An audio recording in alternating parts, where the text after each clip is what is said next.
কাশ্মীরের পহেলগাঁওতে জঙ্গি হামলার ঘটনায় প্রথম থেকেই সরব হয়েছিল বিজেপি। এবার বিজেপির রাজ্য সভাপতি সুকান্ত মজুমদারের নির্দেশে রাজ্য জুড়ে ডিএম অফিসে ধর্ণা ও অবস্থান বিক্ষোভ বিজেপির। রাজ্যের বিভিন্ন জায়গার পাশাপাশি সোমবার নদিয়ার কৃষ্ণনগর ডিএম অফিসে ধর্ণা এবং অবস্থান বিক্ষোভ করল বিজেপি। তাদের দাবি, অবিলম্বে পশ্চিমবঙ্গে যত পাকিস্তানি অধিবাসী রয়েছে তাদেরকে বের করে পাকিস্তানে ফেরত পাঠাতে হবে।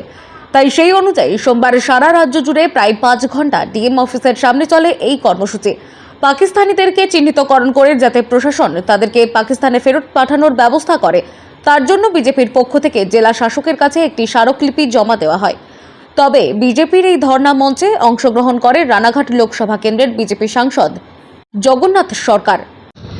সারা ভারতবর্ষে দীর্ঘদিন ধরেই পাকিস্তান এটাকে জঙ্গি স্থানে পরিণত করার চেষ্টা করছে।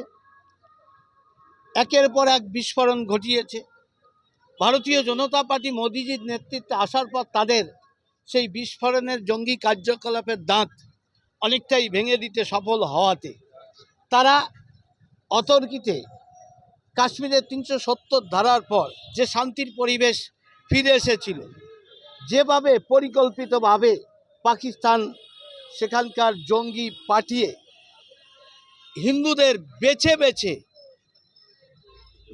তাদেরকে হিন্দু প্রমাণিত করে ধর্ম দেখে মেরেছে। এতদিন যারা বলতো জঙ্গির কোনো ধর্ম হয় না, মানুষ দেখলো, সারা বিশ্ববাসী দেখলো জঙ্গির ধর্ম হয়।